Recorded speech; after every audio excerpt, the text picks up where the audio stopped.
So got some interesting news, guys. The other day, you weren't here for this, but I actually talked about Ron DeSantis and his super PAC pulling ads in Iowa and New Hampshire. But you said it might be that there's the new super PAC that funds are gonna go there and they're gonna spend it, right? Yeah. So the old super PAC, there was a whole meltdown there. Yeah, people fired and left. Yeah, and all that revolving door. Like they've gone through like 4 different chief executives and whatever. So that thing had a whole meltdown, and the new super PAC had been started some months ago that he was trying to push all the ad dollars to, etc. So it doesn't necessarily mean that he's getting ready to drop out. I still think it might mean that, though. I'm not totally sold it doesn't mean that. I mean, things are certainly not going well for Ron DeSantis. This is not where he thought he would be. I mean, the Iowa caucuses are in weeks. Yeah. They're in, I think it's like January 15th. Yeah. So it's really soon. And the needle has only been going in the wrong direction for him.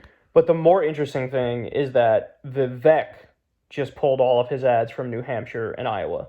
So with Vivek, I'm much more comfortable saying, yeah, I think he's going to wrap it up, right? I would think so. I mean, I think he's already achieved probably the primary goal, which is to become a famous conservative influencer. Yeah, get a position in Trump's administration if he wants it. Yeah, right? Be able to get have a podcast. Or a book deal or whatever the hell. Fox News or wherever, yeah. And so he also, one other thing I was thinking of is, remember when the Colorado court ruled that Trump should get kicked off the ballot because he's not eligible according to the Constitution?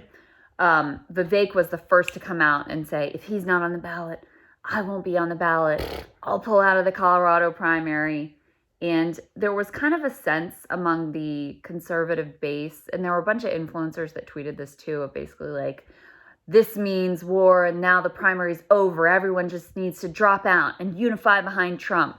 So I could see him doing some kind of, it's an opportunity for him to drop out of the race and sound like it's from a place of strength of being like, I'm making the sacrifice to drop out and get behind Donald Trump because what they're doing to him is wrong, and win all kinds of whatever kudos from the Republican base and not look like he's just dropping out because he's at 5% of the polls. Yeah, it actually gives him the perfect cover. Right. To just drop out and be like, the only reason I'm dropping out is to stand in solidarity with the most persecuted hero in America, Donald J. Trump. Yeah. And then Trump will be more than happy to feed into his thing and hook him up because he's making such a grandstanding argument in favor of him. And he did. Like, what I saw is that online right-wingers, all the Republican candidates that were in the debates, they liked Vivek the most because he was the one who most sucked off Trump. He's the one who most postured towards some anti-establishment ideas, right? Mm-hmm. Like going after Nikki Haley and calling her corrupt, which is true, by the way. Yeah. Calling her bought by the military-industrial complex, which is true, by the way. Yeah. Yeah, he paved a lane for himself, and I always called him the Republican Pete Buttigieg.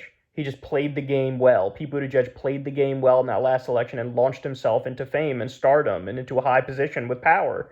And now Vivek is doing the same thing. So, I don't know. I wouldn't be surprised if he dropped out really soon. Definitely before Iowa, right?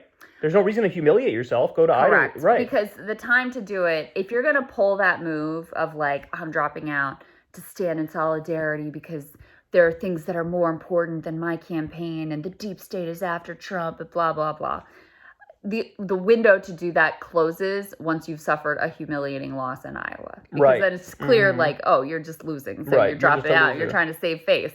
Yeah. I mean, it will still be clear, but it looks better and will work better for him if it happens now, if it happens in proximity, when this Colorado court decision came down, et cetera. So I would not be at all surprised. It would be a clever move for him to drop out in that manner and try to make it about the persecution of Donald Trump instead of about the fact that, he couldn't, his campaign was never really, it was never designed to actually win especially as long as Trump was in the race, because you have to be able to. So I think there was a hope that maybe Trump would crumble, something would happen there, and he'd be the second choice. But it was never designed to actually beat Donald Trump. And clearly Trump's not going anywhere. So your logic for your campaign is... So final question, who actually makes it to the Iowa caucus and the New Hampshire primary?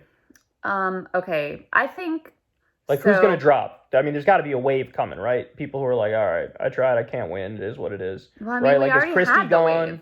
I think both Christie and Nikki stay through New Hampshire. Okay. Because that's where their best polling results are. Okay. Nikki is actually doing, you covered this, I know, quite well in New Hampshire. 4 points down in one poll, yeah. Comparatively. And Christie is in, he's in like double digits in New Hampshire. So I think they both stay through New Hampshire.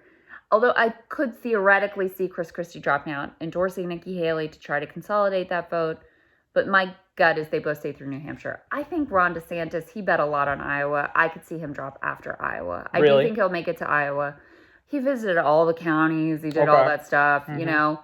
He's... That's what Obama did back in the day. And Iowa, there's the idea that if you're really organized on the ground, you're getting people to show up for the caucus and whatever, that you can overcome a disadvantage. And he's probably telling himself, like, oh, all the groundwork we've done in Iowa is just not showing up at our polls. In the polls, our people are more committed. We're going to turn them out, et cetera, et cetera. So I could see it. I think he'll stay in through Iowa. And if Iowa's embarrassing, I think he drops before New Hampshire because he doesn't want to come in fourth behind freaking Chris Christie in New Hampshire, So then the only one you think is going to drop is Vivek and Asa Hutchinson?